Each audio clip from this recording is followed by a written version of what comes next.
அந்த ஏமாற போகிற 99.999% நீங்களும் ஒரு ஆளாக தான் இருப்பீங்க. எல்லாத்துலேயுமே முதல்ல ஒருத்தன் போவான் தெரியுமா, அவன் தப்பிச்சிருவான். அவன் எப்பயுமே தப்பிச்சிருவான்.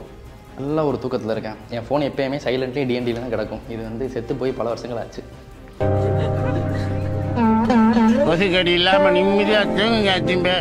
ஹாம்ஸ்டர்லாம் ஒரு பயங்கரமான பூம் போச்சு. ஏன் நம்ம தலைவன் எலான் மஸ்க் அவனும் அதே தான் இருந்தான்னு வச்சுக்கலாமே. கிரிப்டோ மார்க்கெட்டில் ஒரு காயினோட ப்ரைஸை அந்த கிரியேட்டர்ஸால் ஃப்ளக்சுவேட் பண்ண முடியும். It is possible. இந்த பான்ஜி ஸ்கீம் அப்படிங்கிறது என்னென்னா, ஆள் சேர்த்து விட்டா காசு, அது சேர்த்து விட்டா காசு, இது சேர்த்து விட்டா காசு. ஹை ட்ரேடர்ஸ், இந்த யூடியூப் வீடியோவில் என்ன பார்க்க போகிறோம் அப்படின்னு பார்த்தீங்கன்னா, பண்ண போகிறோங்கிறத பார்ப்போம். அடுத்து ஒருத்தர் கேட்டிருக்காரு, மிஸ்டர் லோக்கல் நருட்டோ என்ன கேட்டிருக்காருன்னா, மீம் காயின்.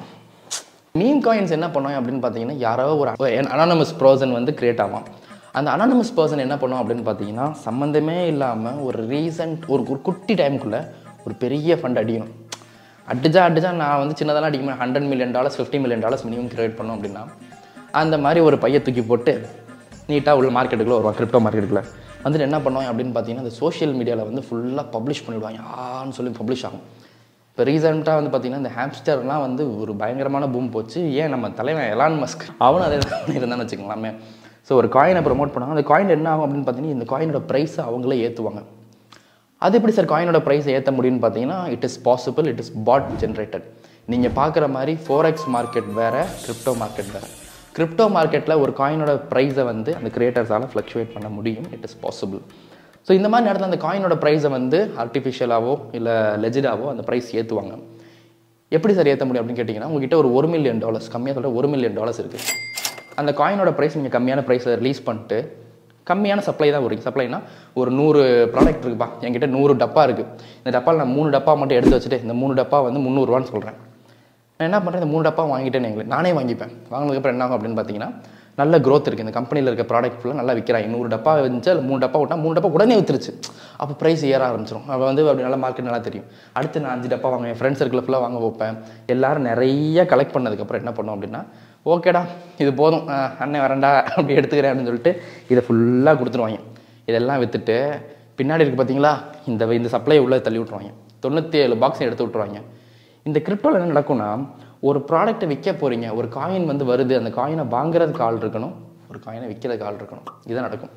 ஸோ வாங்குறதுக்கான ஆட்கள் குறையும் போது நிறைய காயினை விற்று இந்த மக்களோட பணத்தை ஃபுல்லாக சுருட்டி தூக்கி முதுகில் போட்டு போயிடுவோம். இந்த மக்கள் என்ன பண்ணுவாங்க, அந்த காயினோட ப்ரைஸ் ஏறும்னு பல வருஷங்களாக வெயிட் பண்ணிட்டே இருப்பாங்க.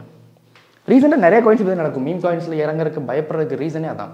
காயின் டப்புன்னு மேலே இருக்கும், ப்ரைஸ் பார்க்க நல்லா இருக்கும், ஆகா சூப்பர், $100 போட்டு $200 போட்டு போடுவான்.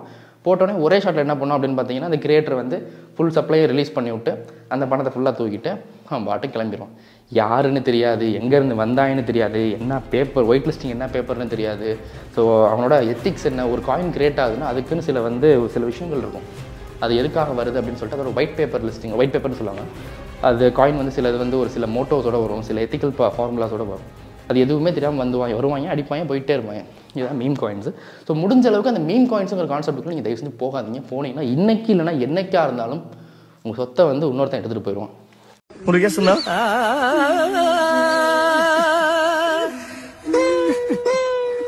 என்னமோ சில்வர் ஜூப்ளி ஒரே அடியில் நொட்டிட்டு போயிடுச்சு தம்பி. மால் சினிஃபால் ட்ரம்ப் காயின் அப்படின்னு கேட்டிருக்காரு. ஸோ இந்த ட்ரம்ப் காயின்லாம் சரியான சிரிப்பு தான் ஆக்சுவலாக லிட்ரலி. நான் நல்ல ஒரு தூக்கத்தில் இருக்கேன், என் ஃபோன் எப்பயுமே சைலண்ட்லி டிஎன்டியில் தான் கிடக்கும். இது செத்து போய் பல வருஷங்கள் ஆச்சு. கொசுக்கடி இல்லாமல் நிம்மதியாக தூங்குங்க.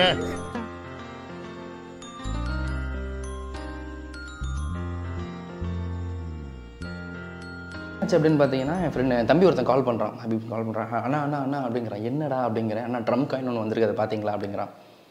இது தெரியல, எல்லாம் பார்க்கலடா அப்படிங்கிறேன். ஆனால் அது கொஞ்சம் அதில் மட்டும் பணம் போடணும், கொஞ்சம் பணம் அனுப்பிவிடுங்கண்ணாங்கிறான். இவன் சும்மாவே எப்படின்னா சரியான கிரேஸ். எந்த காயின் வந்தாலுமே என்கிட்ட ஒரு $500 வாங்கி அதில் போட்டு வச்சுருவான், அந்த மாதிரி நீங்களே. ஸோ கூப்பிட்றான், கேட்குறான். நான் சொல்கிறேன், என்கிட்டலாம் நான்லாம் தர மாதிரி இல்லை, காயின்லாம் கொடுக்கல. சொல்லு என்ன மேட்டர் அப்படின்னு கேட்டால், கடைசியில் ட்ரம்ப் காயின்கிறான். ட்ரம்ப் தான் ரிலீஸ் பண்ணிக்கானா, யார் ரிலீஸ் பண்ணிக்கான்னு என்னன்னே தெரியல. சரி ஓகேன்னு வெரிஃபை பண்ணி பார்த்தா ட்ரம்ப் தான் ரிலீஸ் பண்ணி வச்சுருக்கான். சரி இப்போ என்ன பண்ணலாம் அப்படின்னு சொல்லி பார்க்கும்போது, சரி ஓகே கொஞ்சோண்டு ஸ்கேல்பிங் பண்ணலான்னா, ரைட்ரா பண்ணலாம், ஸ்பாட் ட்ரேடில் பண்ணலாம், ஃபியூச்சர்ஸ் நான் வரல அப்படின்ட்டேன். ஸ்பாட்னா என்னென்னா, ஒரு ப்ராடக்ட்டை வாங்கி வச்சுருப்போம். அதாவது ஒரு 10 காயின் வாங்கி வச்சுருந்தோம்னா அந்த 10 காயினும் வந்து ப்ரைஸ் ஏறுச்சுன்னா நமக்கு லாபம் இருக்கும், இறங்குச்சுனாலும் அந்த காயின் என்கிட்ட தான் இருக்கும், எங்கேயுமே போகாது, வேல்யூ இறங்கிக்கிட்டே இருக்கும். திரும்பி எப்போ ஏறுதோ அது வரைக்கும் இருக்கும். நம்ம நிலத்தை வாங்கி போடுற மாதிரி, சொந்தமாக ஒரு நிலம் வாங்கி போட்டிருக்கேன், இல்லை தங்கம் வாங்கி வச்சுருக்கேன், அது ஸ்பாட் ரேட்டுக்கு தங்கம் வாங்கி வைக்கிற மாதிரி. அது ப்ரைஸ் ஏறுச்சுன்னா நமக்கு ஏற்றோம், இறங்குச்சுனாலும் பிரச்சனை இல்லை, வெயிட் பண்ணி அது ஏறும்போது நம்ம பார்த்துக்கலாம். இது ஸ்பாட் ரேட். ஆனால் இந்த ஃபியூச்சர்ஸ்னு ஒருத்தர் இருக்கான் பாருங்கள், படுபாவி, அவனெல்லாம் வந்து எதிர்பார்க்கவே முடியாது மீம் காயின்ஸில். அது என்னென்னா இந்த ஃபோரெக்ஸ் ட்ரேடிங் மாதிரி. இப்போ ஏறுச்சுன்னா லாபம், இறங்குச்சுன்னா நஷ்டம் அப்படிங்கிறத தாண்டி 2 பக்கமுமே பார்க்கலாம். மேலே நான் போகணும்னு எதிர்பார்க்குறேன், மார்க்கெட் மேலே போச்சுன்னா லாபம், கீழே போகணும்னு எதிர்பார்க்குறேன்னு சொல்லி கீழே செல் பண்ணால் கீழே லாபம். ஆனால் இந்த இடத்துல நம்ம எதிர்பார்த்ததுக்கு ஆப்போசிட்டில் போச்சுன்னா என்னோட மொத்த அசட்டுமே காலியாக போயிடும். நான் ஒரு $5000 போட்டு இதில் நான் காயினில் ட்ரை பண்ண போகிறேன் ஃபியூச்சர்ஸ் அப்படின்னா, ஏதோ ஒரு பக்கம் மார்க்கெட் மாறினோடனே டப்புன்னு 5000 காயினும் $5000 காணாம போயிடும். இது வாஷ் அவுட் அப்படின்னு சொல்லுவாங்க. என்னோட பணத்தை நான் இழந்துட்டேன், நான் வந்து மீன் காயின்ஸில் போய் தொலைச்சிட்டேன் அப்படின்னா ஃபியூச்சர்ஸில் தொலைச்ச வந்து அதிகமாக இருப்பான். ஸ்பாட்டும் அதே மாதிரி தான். ஆனால் எந்த நேரத்தில் இறங்கணும்னு இருக்குது. உண்மையாக சொல்கிறேன், இப்போ நிறையா கம்பெனிஸ் நம்ம பார்ப்போம், இந்த பான்சி ஸ்கீம் கம்பெனிஸ், ரியாலிட்டியை சொல்லலாம், ரியாலிட்டியை பேசலாம். இந்த பான்சி ஸ்கீம் அப்படிங்கிறது என்னென்னா, ஆள் சேர்த்து விட்டா காசு, அது சேர்த்து விட்டா காசு, இது சேர்த்து விட்டா காசு. இது எல்லாருமே என்னென்னு பார்த்தீங்கன்னா, இது வந்து நடக்காதுங்கிறது தெரிஞ்சுமே சில பேர் அதை பண்ணுவாங்க. அப்பார்ட் ஃப்ரம் திஸ் என்னென்னா, இந்த சர்க்கிள் எல்லாத்துலேயுமே வந்து முதல்ல ஒருத்தன் போவான் தெரியுமா, அவன் தப்பிச்சிருவான், அவன் எப்பயுமே தப்பிச்சிருவான். அந்த கம்பெனி பார்த்தீங்கன்னா 10,000 கோடி 12,000 கோடி 5,000 கோடி அது இதுன்னு சொல்லுவாங்க. அந்த எல்லாருமே வந்து பார்த்தீங்கன்னா ஃபஸ்ட்டு போன வந்து நல்லா காசு பார்த்து சம்பாரிச்சிருவான். அதே மாதிரி தான் இந்த மீம் காயின்ஸும் லிட்ரலியாக தான். இந்த மீம் காயின்ஸ் டோக்கன்ஸ் எல்லாமே அதே கான்செப்ட்ஸ் தான்.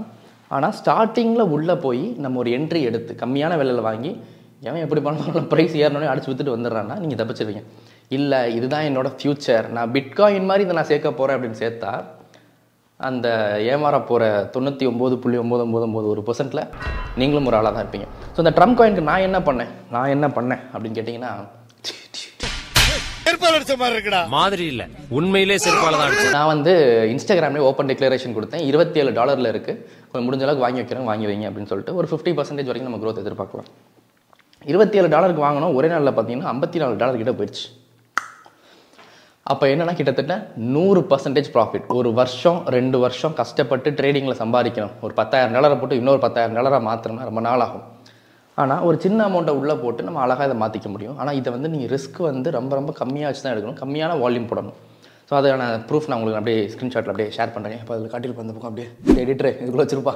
ஓகே, ஸோ மீம் காயின்ஸை பொறுத்தளவுக்கு எந்த நேரத்தில் இறங்கணும், எங்கே எக்ஸிட் ஆகணும் அப்படிங்கிறத தெரிஞ்சிருக்கணும். அதுக்கடுத்து கிரிப்டோ நாலேஜ் இருக்க பர்சனோட உட்காந்துருங்க. தயவு செஞ்சு இந்த ஃபோரெக்ஸ் நாலேஜோட வச்சுக்கலாம் உள்ளே ஆடாதீங்க. கரெக்டாக இருந்தால் புரட்டா